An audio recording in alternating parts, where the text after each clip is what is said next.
రేవంత్ రెడ్డి గారు ఒక గద్దె దిగైనా సరే ఇక్కడ విద్యార్థుల వాళ్ళ మనోవేదన పట్టించుకొని వాళ్ళ బాధను పట్టించుకోండి. ఒక మీ స్వార్థం కోసం మీ స్వార్థ రాజకీయాల గురించి ఇక్కడ మీ యొక్క ఆర్థిక వనరుల గురించి మీ ఆర్థికంగా మీ పార్టీ బలోపేతం కావడానికి కానివ్వండి, లేకపోతే మీ పార్టీ నాయకులు బలోపేతం కానీ లేకపోతే అక్కడ మీ కేంద్రంలో ఉన్న మీ పార్టీ బలోపేతానికి కానీ మీ రాష్ట్రంలో మీ ప్రభుత్వాలు నడపడానికి కానివ్వండి.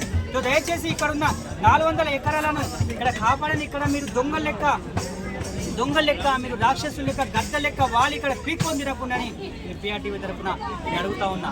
దయచేసి మీకు ఇక్కడ ఏ యూనివర్సిటీకి అయితే బల్మూరు వెంకట్ నేను కూడా చెప్తా ఉన్నా, బల్మూరు వెంకట్ ఏ సమయంలో అయితే నువ్వు తెలంగాణ రాష్ట్ర వ్యాప్తంగా బీఆర్ఎస్ పార్టీ అధికారంలో ఉన్నప్పుడు కేసీఆర్ గారు కేటీఆర్ గారు వాళ్ళు ముఖ్యమంత్రిగా ఉన్నప్పుడు ఏ విద్యార్థుల తరఫు నువ్వు కొట్లాడినావు, ఏ విద్యార్థి వింగ్ అయితే నువ్వు అధ్యక్షుడిగా తెలంగాణ రాష్ట్రానికి ఎన్ఎస్యూ అధ్యక్షుడిగా ఉండి నువ్వు కొట్లాడినావు విద్యార్థులకు, అదే విద్యార్థులు ఇక్కడ మూగబోయి ఉన్నారు, అదే విద్యార్థులు ఇక్కడ బాధపడతా ఉన్నారు. అదే విద్యార్థులు ఇక్కడ యూనివర్సిటీకి సంబంధించిన వాళ్ళ భూములను కాపాడకూడడానికి ఇక్కడ ప్రయత్నిస్తూ ఉన్నారు, వాళ్ళ హక్కుల గురించి పోరాడుతూ ఉన్నారు.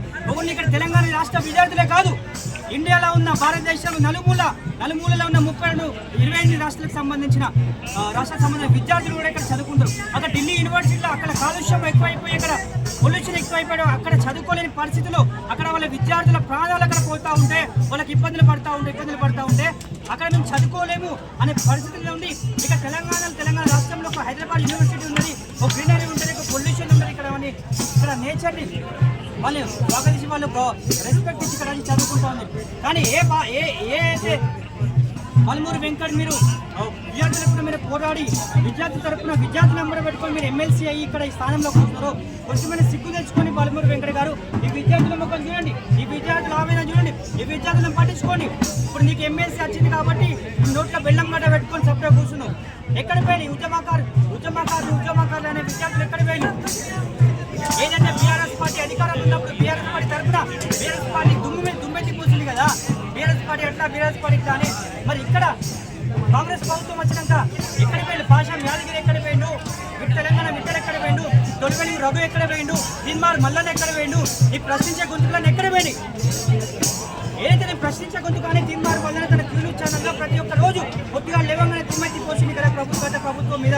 మరి అదే ప్రభుత్వం ఏదైతే ప్రభుత్వాన్ని గద్దెదించడానికి నేను కూడా కారణం అన్నా తీన్మార్ మల్లన్న ఏ పొక్కల పన్నావు, ఎక్కడ పన్నావు? సూర్యు లేదా, సిగ్గు లేదా, చిరం లేదా, ఇజ్జత్ మానం షీము నెత్తురు ఏం లేదా అని అడుగుతా ఉన్నాయి ఈ హైదరాబాద్ సెంట్రల్ యూనివర్సిటీ విద్యార్థుల తరఫున అడుగుతా ఉన్నా. కొంచెమైనా సిగ్గు తెచ్చుకోండి. తీన్మార్ మల్లన్న ఎక్కడ పన్నావు నువ్వు? ఎక్కడ పన్నావు? ఈ విద్యార్థుల తరఫున ప్రశ్నించాలి కదా. ఏ బీఆర్ఎస్ ప్రభుత్వం అయితే నువ్వు దుమ్మెత్తి పోసి బీఆర్ఎస్ ప్రభుత్వాన్ని అనగదొక్కాలని ప్రయత్నం చేసినావు కదా, అని గద్దె దించినావు కదా. గద్దె దించిన తర్వాత కూడా బీఆర్ఎస్ ప్రభుత్వాన్ని పాడేసిన ఒక కారణమైన నేను కూడా ఒక తీన్మార్ మల్లన్న, నేను కూడా ఒక కారణము, మొత్తం 50% నేనేదానికి కారణం అని చెప్పి తీన్మార్ మల్లన్న సోయి లేకుండా పన్నావా, ఇక్కడ తాగి తుప్పుల పన్నావా అని అడుగుతా ఉన్నా. ఇదే తొలివెల్లి రఘును కూడా అడుగుతా ఉన్నా. అయితే 100 ఎకరాల కొద్ది 1000 ఎకరాల కొద్ది కబ్జాలకు పోతారో, బిల్డింగ్లు కడతా ఉంటారో, వాసవి కన్స్ట్రక్షన్ కానీ, లేకపోతే అపర్ణ కన్స్ట్రక్షన్ కానీ, అరుణ కన్స్ట్రక్షన్ కానీ, లేదా రాఘవ కన్స్ట్రక్షన్ కానీ, ఇక్కడ మంత్రులు కబ్జా చేసిళ్ళు, ఎమ్మెల్యే కబ్జా చేసిళ్ళు, ఎంపీలు కబ్జా చేసుకుని వాళ్ళ భూముల మీద పడి వాళ్ళని డైలీ మార్నింగ్ న్యూస్లో చూపిస్తావు కదా. అదే తొలివెల్లి రఘును అడుగుతా ఉన్నా. ఇక్కడ ఉన్న విద్యార్థులు మీకు కనిపిస్తా లేదా? విద్యార్థుల ఆవేదన మీకు కనిపిస్తావు కదా? ఇక్కడ ఉన్న ఏపీ స్టూడెంట్ ఆవేదన మీకు కనిపిస్తావు లేదా? పక్క రాష్ట్రాల నుంచి వచ్చి ఇక్కడ చదువుతున్న విద్యార్థుల ఆవేదన మీకు కనిపిస్తా లేదా అని అడుగుతా ఉన్నా. ఇక్కడ జింకలు ఉన్నాయి, ఇక్కడ నెమ్మదులు ఉన్నాయి, కానీ ఇక్కడ ఉన్న మూగజీవులు లేవు. ఇక్కడ గుంట నక్కలు ఉన్నాయి, ఈ గుంట నక్కలు వీళ్ళు తప్పుదోవ పట్టిస్తా ఉన్న ప్రయత్నం చేస్తూ ఉన్నారని రేవంత్ రెడ్డి గారు అసెంబ్లీ సాక్షిగా చెప్పే మాటలు దయచేసి మీరు వెనక్కి తీసుకోవాలి. నేను చెప్తా ఉన్నా, ఏదైతే విద్యార్థుల ప్రాణాలతో చెడగడగా అది చేస్తూ ఉన్నారో, నేచర్ని మీరు ధ్వంసం చేసే ప్రయత్నం చేస్తూ ఉన్నారో, మీరు ప్రకృతిని చాలా నమ్ముతా ఉందని చెప్తాను రేవంత్ రెడ్డి గారు. మీరు ప్రకృతిని చాలా నమ్ముతారు కదా. నేను చెప్తా ఉన్నా, ఇదే విద్యార్థుల కనుక 400 ఎకరాల కనుక మీరు అమ్మిదట్టే ప్రయత్నం చేస్తే, ఇదే విద్యార్థులు మనొక తెలంగాణ మూవ్మెంట్ ఎప్పుడైతే జరిగిందో, సో ఈ హైదరాబాద్ సెంట్రల్ యూనివర్సిటీ మూవ్మెంట్ కూడా జరుగుతుందని చెప్తా ఉన్నా. ఇదే విద్యార్థుల తరఫున మీరు ముఖ్యమంత్రి కదా, ఇదే విద్యార్థులు కూడా మీ ప్రభుత్వాన్ని పండబెట్టి తొక్కే రోజు కూడా వస్తుందని చెప్తా ఉన్నా. చూస్తుందని పిఆర్టీవీ తెలంగాణ. నేను మీకు థ్యాంక్ యూ.